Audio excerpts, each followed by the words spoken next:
Sideral. Reflexão filosófica a serviço do bem-estar do ser humano e dos espíritos eternos. Edição de número 45, tema Evangelho e Apocalipse de Jesus como filosofia de vida, o 7º programa.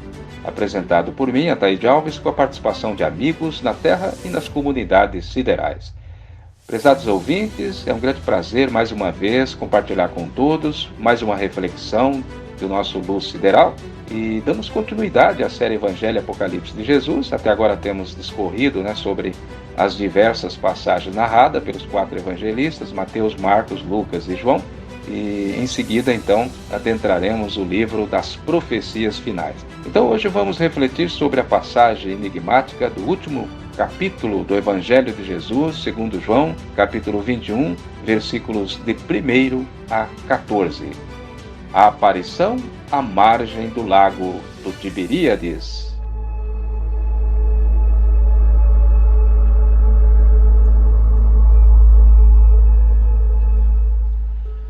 Depois disso, Jesus manifestou-se novamente aos discípulos às margens do mar de Tiberíades. E aconteceu assim. Estavam juntos Simão Pedro e Tomé, chamado Dídimo, que significa gêmeo, Natanael, que era da Caná da Galileia, os filhos de Zebedeu e 2 outros de seus discípulos. Simão Pedro lhes disse: Vou pescar. Eles lhe responderam: Vamos nós também contigo. Saíram e subiram ao barco, mas naquela noite nada apanharam. Já chegando a manhã, Jesus estava de pé na praia, mas os discípulos não o reconheceram. Então Jesus lhes disse: Amigos, pegaram alguma coisa?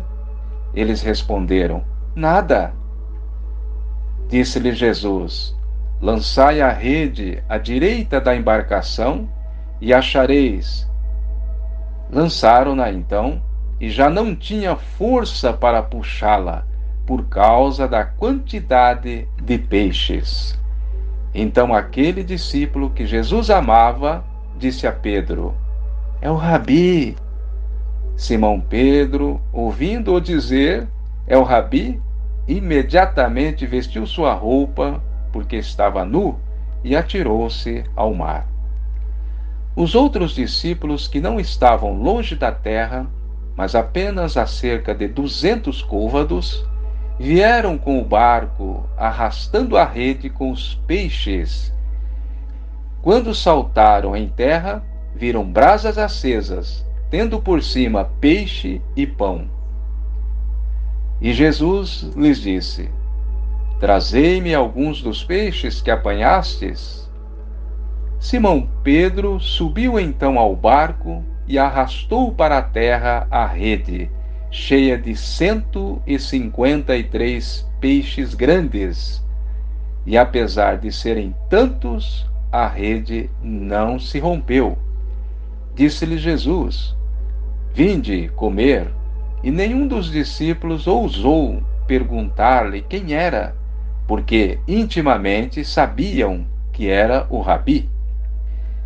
E Jesus foi ao encontro deles, oferecendo o peixe que mantivera sobre as brasas. O mesmo fez com o pão. Esta foi a 3ª vez que Jesus se manifestou aos discípulos, depois de ressurgir dos mortos.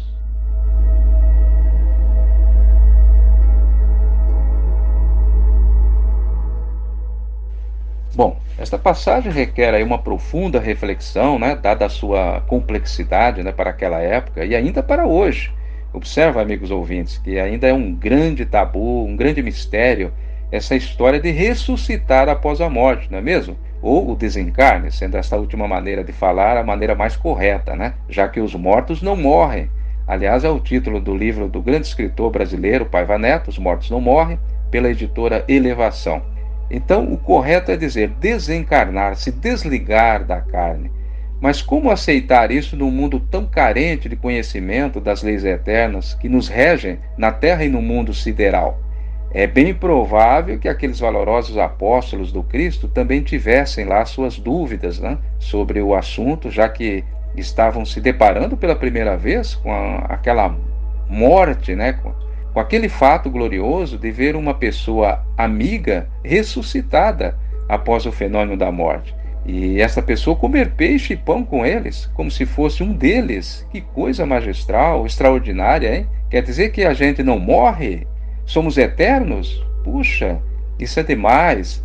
Sim, mas não fomos criados à imagem e semelhança de Deus, que é Espírito, no dizer do próprio Cristo, né, a mulher samaritana. Então, somos eternos também, graças a Deus. Alguém ainda pode indagar, mas só aconteceu com Jesus. Sim, daquela maneira foi só com o Cristo, né? Dado ao seu grau de evolução espiritual, já na categoria de cristianato. Nem o seu corpo materializado e visível poderia ser como o nosso corpo, grosseiro e rude, né? Na estrutura biológica ainda de um animal que somos, não é mesmo? Mas a ressurreição após a morte física é lei universal, que abrange toda a criatura na Terra, né? Sendo tal processo ainda invisível aos nossos olhos. Observem que não foram todos que viram Jesus após a sua ressurreição, não, mas tão somente aquelas pessoas ligadas à missão do Cristo na terra. Observem, assim como aconteceu primeiramente com as mulheres e por fim com os 500 galileus que assistiram à ascensão do Cristo ao céu, né? Bem, eu vou convidar o prezado amigo e irmão, pesquisador e estudioso dos livros sagrados de todo o mundo, o livre pensador André Basso. Obrigado, amigo.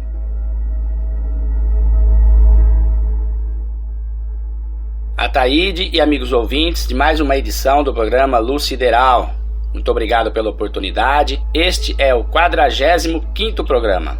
Pois bem, mediante essa passagem do Evangelho segundo João, capítulo 21, Jesus quer deixar bem explícito ali nessa passagem, quando ele vai até o mar de Tiberíades e se apresenta aos discípulos após a ressurreição, mostrando a sua preocupação com as criaturas aqui embaixo. Ele mostra que a morte não existe, que ele venceu a morte, e demonstra que, por menor que seja a necessidade física, espiritual da criatura sagrada aqui embaixo, o governo celeste está de olho e sabe aonde tem a solução para todas as necessidades intrínsecas ao ser humano, seja material, seja espiritual. Na verdade, quando o espírito atinge uma evolução como a de Jesus, cristianato, ungido, eles não ficam num céu monótono. Não. José de Paiva Neto, escritor, deixa claro num pensamento que diz, aspas, o governo da terra começa no céu. É isso que Jesus quis demonstrar ali nessa aparição aos discípulos. O apoio celeste. Está tudo sob controle pelo poder de Deus. Vejam só, mas por que Jesus desceu do mais alto céu do seu reino divino após a ressurreição, como nós vimos se manifestando no mar de Tiberíades, indicando aos discípulos aonde estavam os peixes? Eles apanharam 153 peixes e refriso, né, a sua preocupação com a sobrevivência humana, embora seja humana, é espiritual, mesmo na carne. Mas por que Jesus fez isso? Jesus tem um diferencial na comunidade dos Cristos planetários. O que ele quer para ele quer para nós, porque aquilo que ele quis para ele é aquilo que Deus designou para todos. Por isso ele disse, eu e o Pai somos um. Jesus é um com toda a organização sideral, cósmica, divina. Eu trago para vocês uma colaboração do livro Que Vos Parece do Cristo, Huberto Roden, é da página 29 em diante. O porquê desse sacrifício gigantesco de Jesus em favor das criaturas aqui da Terra. A antidromia paradoxal dos avatares. Prestem atenção. A palavra sânscrita avatara quer dizer descido e designa uma entidade de elevada evolução que resolveu descer da sua altura às baixadas de regiões inferiores. Essa descida voluntária do avatar faz parte do drama da sua evolução ascensional. Veja bem, Jesus já era um Cristo planetário, ele já era um realizado espiritual. Então ele tinha que evoluir mais? Tinha que evoluir mais. Fez diferença esse ato de Jesus em descer à terra como filho de Deus e dar a sua vida, entre aspas, aos seus semelhantes. Fez toda a diferença. Ele podia mandar alguém, mas ele veio pessoalmente, porque a evolução é incessante, rumo ao infinito. E prossigo a leitura. Esta contracorrida, ou antidromia, representa um elo na longa cadeia da sua autorrealização, como diríamos em termos modernos. Quando um avatar atinge grande nível de evolução e libertação, tem ele o desejo de descer externamente às baixadas a fim de realizar a subida às maiores alturas, na escala da sua incessante autorrealização. É óbvio, não somente isso, Aqui sou eu falando, André. Ele visa também dar o exemplo para que outros sigam e façam também a sua autolibertação, a sua autorrealização através do conhecimento da verdade. E prossigo a leitura. Todos os avatares sabem, pela voz da sua consciência, que não há evolução sem resistência, sem luta, sem sofrimento. E como nas regiões superiores do espírito não há suficiente resistência e sofrimento, resolve o avatar descer às regiões inferiores da matéria em busca da necessária resistência. E aqui abro um parênteses. Os espíritos evoluídos no mundo espiritual superior descem os umbrais também para trabalhar as almas penosas. Prossegue o texto. Esta antidromia parece ao inexperiente uma espécie de masoquismo, mas para o avatar o sofrimento não é um fim, mas sim um meio para um fim mais sublime. O avatar procura resistência e sofrimento a fim de prosseguir na linha ascensional da sua evolução indefinida. Esse desejo de ulterior evolução parece egoísmo aos ignorantes, mas é o imperativo de uma realização superior para o avatar, que já superou todos os estágios do egoísmo ilusório e trata exclusivamente da sua autorrealização, que é a lei de todo o universo. As leis cósmicas não conhecem estagnação, nem involução, mas incessante evolução. A autorrealização é santidade, é autoafirmação, é amor divino na criatura evolvível. Quanto mais liberto se sente o avatar, tanto mais desejo tem ele de se escravizar voluntariamente por amor. Por amor de quê? Muitos pensam que o amor do avatar vise os seres inferiores, no meio dos quais ele encarna. Mas a verdade é que o amor do avatar visa sobretudo o próprio avatar e sua evolução superior. Como já dissemos, não há nenhum resquício de egoísmo nesse alto amor, que é supremo imperativo cósmico e divino, sede perfeitos como perfeito é vosso Pai. E eu trago aqui minha palavra, Quanto mais sobe, mais evolui, mais se fortifica, mais tem capacidade para ajudar. Está certíssimo isso. E prossegue a leitura. Entretanto, apesar de o amor do avatar ser um alto amor, indiretamente, é ele também um halo amor. Quer dizer, vem ajudar os outros aqui embaixo, ou nos umbrais, nas regiões inferiores. Prossegue a leitura. Porque redunda em benefício dos seres inferiores, que lhe causam resistência e sofrimento. Segundo leis eternas, toda a plenitude transborda infalivelmente. Quanto mais o avatar se autoplenifica, tanto mais a sua plenitude se transborda em benefício de outros seres. Aspas, da sua plenitude todos nós recebemos graça e mais graça, fechar aspas, diz o texto sacro com referência ao maior dos avatares.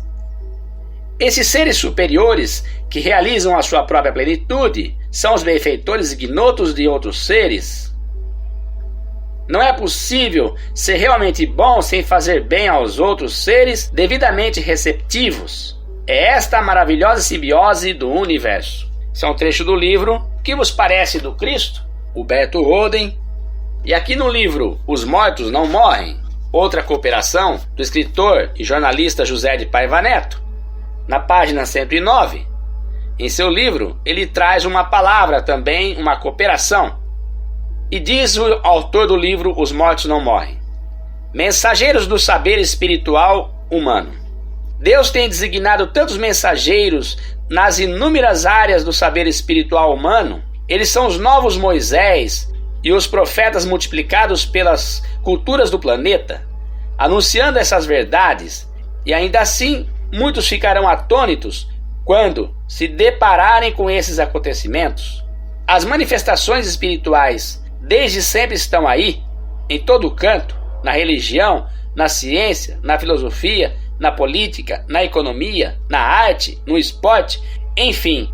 E a turma teima em não se convencer. Depois não haverá justificativa plausível para lamentações. Veja bem só o que Paiva Neto traz aqui. Não é só o Cristo que faz esse sacrifício. Muitos outros têm se multiplicado, e ele amplia aqui essa visão do Huberto Roden, que tratava do Cristo. Ele amplia aqui dizendo que outros grandes luminares descem em todos os campos do saber humano para elevar a qualidade de vida das criaturas. Tudo isso que nós temos hoje é para a nossa evolução espiritual também. Todo esse conforto, toda essa facilidade, se nós soubermos usar tudo isso para o bem, para a libertação nossa, quanto que o mundo não vai melhorar? Muito. É uma questão de aproveitar a oportunidade. E eu me despeço aqui de vocês, do Luz Sideral.